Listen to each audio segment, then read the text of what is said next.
हर हर महादेव, जय भोलेनाथ।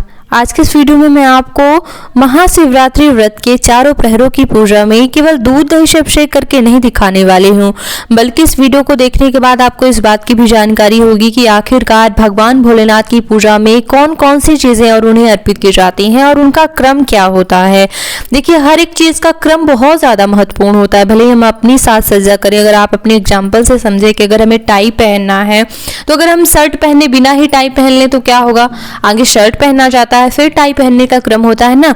इसी तरह महिलाएं भी अगर अपने मेकअप से समझ सकें इसे कि हम आगे लिपस्टिक लगा लें, काजल लगा लें, इसके बाद फाउंडेशन लगाएं और क्रीम वगैरह लगाएं तो क्या होगा, पूरी लिपस्टिक वगैरह बिखर जाएगी।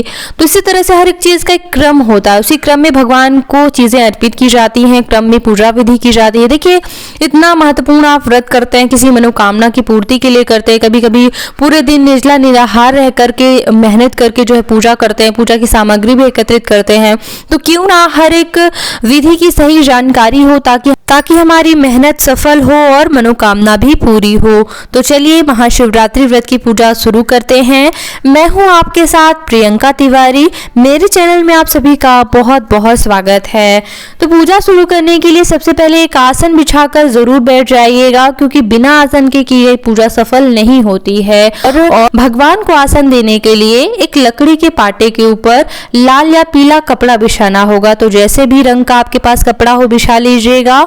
और अब हम सबसे पहले अपने आप को पवित्र कर लेंगे, शुद्ध कर लेंगे, क्योंकि भगवान की पूजा के लिए अपना शुद्धिकरण बहुत ज्यादा आवश्यक है। तो पवित्रीकरण और आचमन कर लें। आचमन का जल हम पिएंगे नहीं, क्योंकि अगर निर्जला व्रत है तो नहीं पिएंगे, अगर निर्जला नहीं है तो फिर आचमन का जल आप ले सकते हैं। और आचमन करने के बाद भोलेनाथ को बेल पत्र पर आसन देने के साथ ही गौरी गणेश और कलश की भी स्थापना करेंगे। देखिए, कलश की स्थापना के साथ ही सभी देवी देवताओं का आगमन हो जाता है, जो कि हमारी पूजा को और भी ज्यादा सफल बनाता है, शक्तिशाली बनाता है। तो कलश की स्थापना के लिए हम अष्टदल कमल बनाएंगे, जो कि आप आटे से भी बना सकते हैं। हम यहाँ पर चावल से बना रहे हैं। कलश रखने के लिए कलश के गले में मौली धागा जरूर बांध लीजिएगा, स्वास्तिक बना लीजिएगा। और कलश में जल भरने के बाद उसके अंदर चावल, फूल, हल्दी, सुपारी, दक्षिणा इत्यादि डालने के बाद आम के पत्ते लगाएंगे। आम के पत्तों के ऊपर आखत के रूप में कोई भी अन्न आप रख सकते हैं। हम यहाँ पर चावल रख रहे हैं और दीपक रखने के साथ ही दीप कलश का निर्माण हो जाता है। गौरी गणेश की स्थापना के लिए जो है सुपारी में मौली धागा बांधकर गणेश जी की और गौरी सामने गौरी माता का निर्माण किया है, चावल के ऊपर उनकी स्थापना की है। और अब हम पूजा शुरू करने के लिए ओम दीप नारायणाय नमः बोलते हुए दीपक प्रज्वलित करेंगे। और सबसे पहले अब हम जो है पूजा का संकल्प लेंगे। जो भी आपकी मनोकामना है उसके लिए आप संकल्प ले सकते हैं। वैसे ये संकल्प जो है सुबह ही ले लिया जाता है, क्योंकि सुबह से जो है व्रत शुरू किया जाता है, लेकिन एक बार पूजा का भी संकल्प लिया जाता है। तो मैं आपको यहाँ पे बता देती हूँ। हाथ में चावल, फूल, कुशा लेकर हाथ जोड़कर आपको बोलना है कि मैं, अपना नाम बोल लीजिए, अपना गोत्र बोल लीजिए, अपनी इस मनोकामना की पूर्ति के लिए और भगवान भोलेनाथ की प्रसन्नता के लिए महाशिवरात्रि व्रत और पूजन करने का संकल्प लेती हूँ। जैसे भी आपकी प्रहरों की पूजा हो, एक प्रहर की पूजा, दो प्रहर की पूजा करने का संकल्प लेती हूँ। संकल्प का चावल फूल आप वहीं रख दीजिएगा, कुशा पूजा के लिए उठा सकते हैं।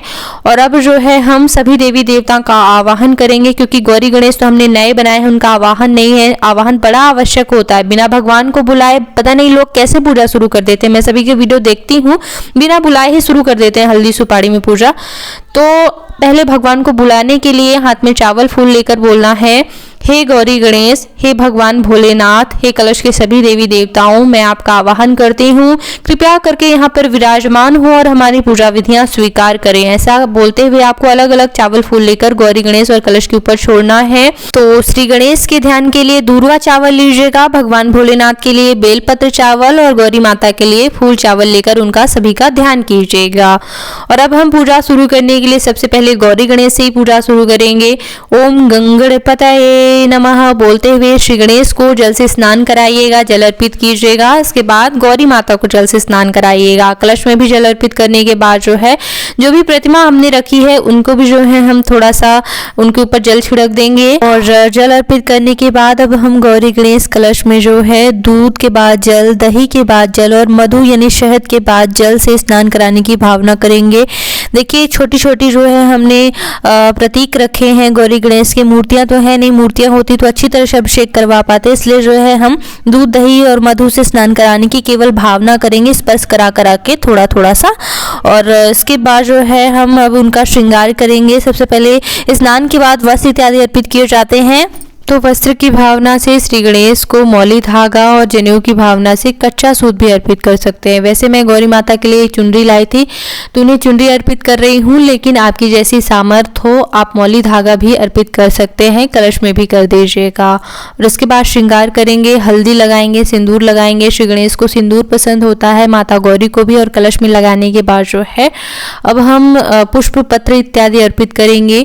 तो भगवान श्री गणेश को दूर्वा बहुत ज़्यादा प्रिय होती है, दूर्वा उन्हें अर्पित करें, पुष्प अर्पित करें। माता गौरी को लाल पुष्प पसंद होते हैं, लेकिन हमें गुलाब ही मिला हुआ है तो गुलाब अर्पित करेंगे। कलश में भी पुष्प आदि अर्पित करने के बाद जो है अब हम अक्षत इत्यादि अर्पित करेंगे। और इसके बाद गौरी माता को सुहाग की सामग्री अर्पित करेंगे।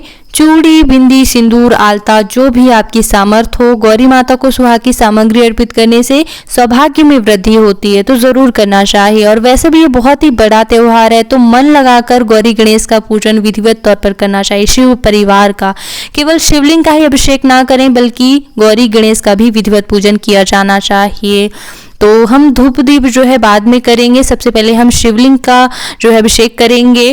तो एक बार पुनः जो है हाथ में बेलपत्र और चावल लेकर शिव जी का ध्यान करेंगे। ओम शिवाय नमः बोलते हुए शिव जी का ध्यान करने के बाद हम उन्हें जल से स्नान कराएंगे। वैसे षोडशोपचार पूजा विधि में सबसे पहले भगवान को आसन देकर उनके चरण धोए जाते हैं। अर्घ्य देकर आचमन कराने के बाद ही स्नान के लिए जल अर्पित किया जाता है। तो जैसी आपकी इच्छा हो आप 4 बार भी भगवान को जल अर्पित कर सकते हैं। जल से स्नान कराने के बाद गाय के कच्चे दूध से स्नान कराएंगे। तो दुग्धम स्नानम समर्पयामि बोलते हुए दूध से स्नान कराने के बाद जो है जल से अभिषेक करेंगे।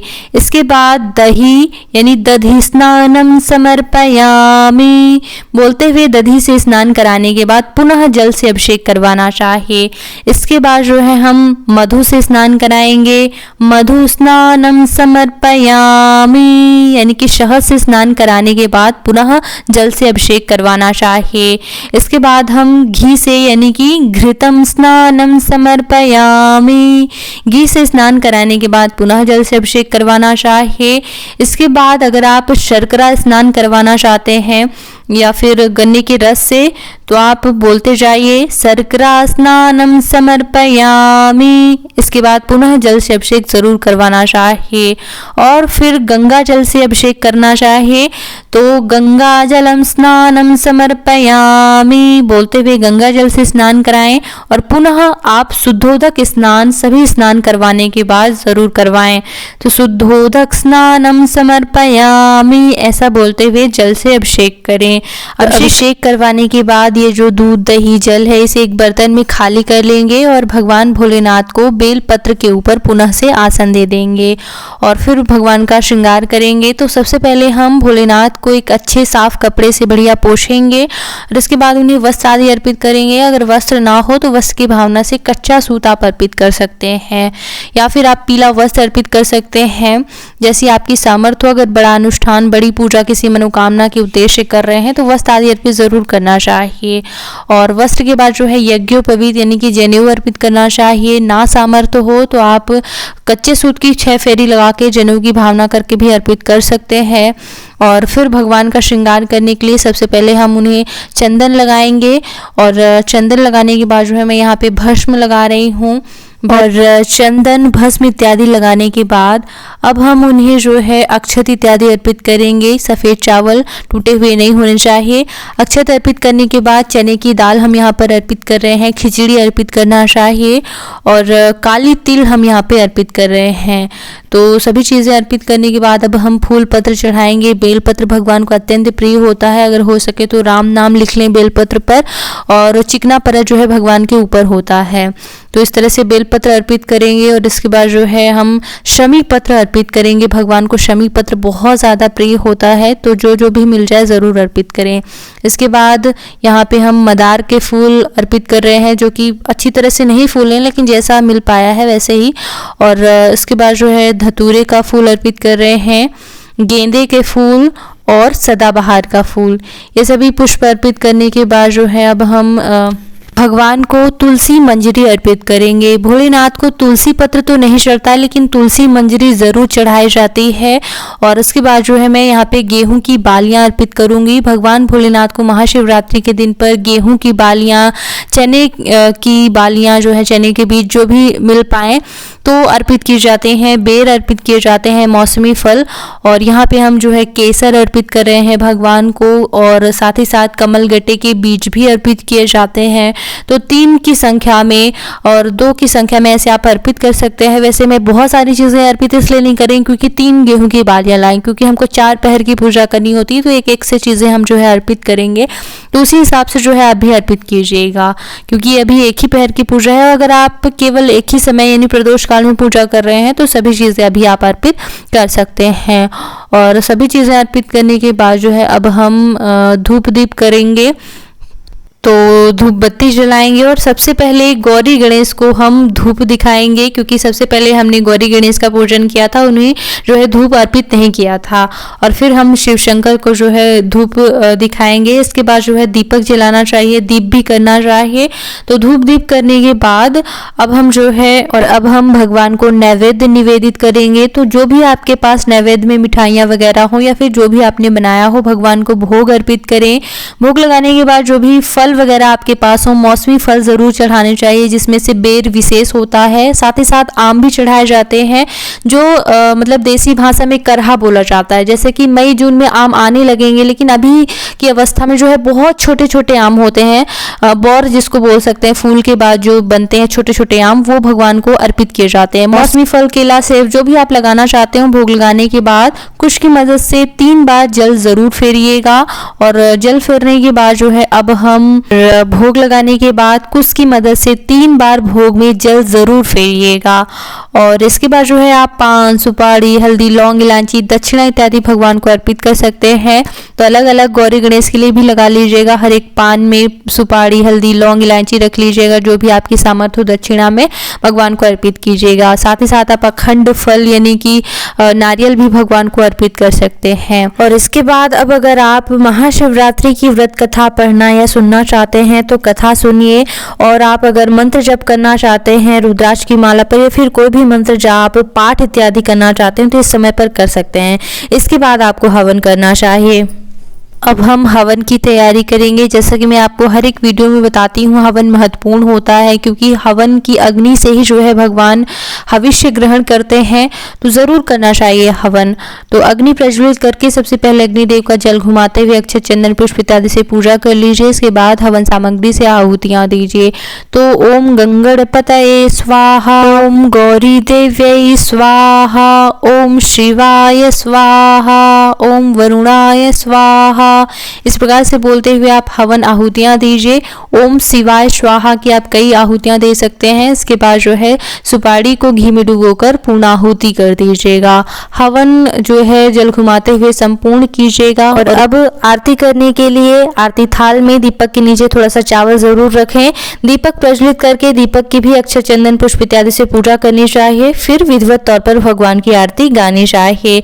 आरती गाएं और अपने स्थान पर गोल गोल घूमकर प्रदक्षिणा करें। भगवान से क्षमा याचना करें अपनी गलतियों के लिए। व्रत या पूजा पाठ में जो भी गलतियां हो गई हों, भगवान उनके लिए क्षमा करें और पूजा विधियां स्वीकार करें। इस प्रकार से आरती संपूर्ण करने के बाद अपने आसन पर वापस से बैठ जाएं। अब अगर आप कोई भी मंत्र जप या पाठ वगैरह करना चाहते हैं तो फिर से कर सकते हैं, क्योंकि देखिए अगले प्रहर की पूजा तक आप क्या करेंगे, रात्रि जागरण करना होता है। तो इसके लिए आप भजन, कीर्तन, मंत्र जप, पाठ जो भी करना चाहते हो तब तक कर सकते हैं। और अब हम अगले प्रहर की पूजा के बारे में बात करते हैं। तो 9 बजे के आसपास का समय अगले प्रहर की पूजा का होता है। तो सबसे पहले आप भगवान के ऊपर चढ़े हुए फूल बेलपत्र वगैरह उतार लें, क्योंकि विभिन्न प्रकार के अभिषेक करना होगा तो फूल बेलपत्र चढ़े रहेंगे तो नहीं आसानी होगी। और ये जो हमने गौरी गणेश रखे हैं ये तो केवल हमने प्रतीक के रूप में रखे हैं, क्योंकि मूर्तियां तो है नहीं तो हम अभिषेक नहीं कर पाएंगे। तो केवल जल छींटा दे दें या फिर आप जो है पंचोपचार विधि से भी गौरी गणेश का पूजन कर सकते हैं। तो फूल पत्र जो है सभी का उतार लेना है और फिर जो है गौरी गणेश को सबसे पहले हम चंदन लगाएंगे, सिंदूर इत्यादि अर्पित करेंगे, फूल चढ़ाएंगे, फूल और बेलपत्र वगैरह सभी चीज़ें जो भी हमने दूर्वा पत्र श्री गणेश को चढ़ाई थी। और फिर हम जो है भगवान भोलेनाथ का पूजन करेंगे।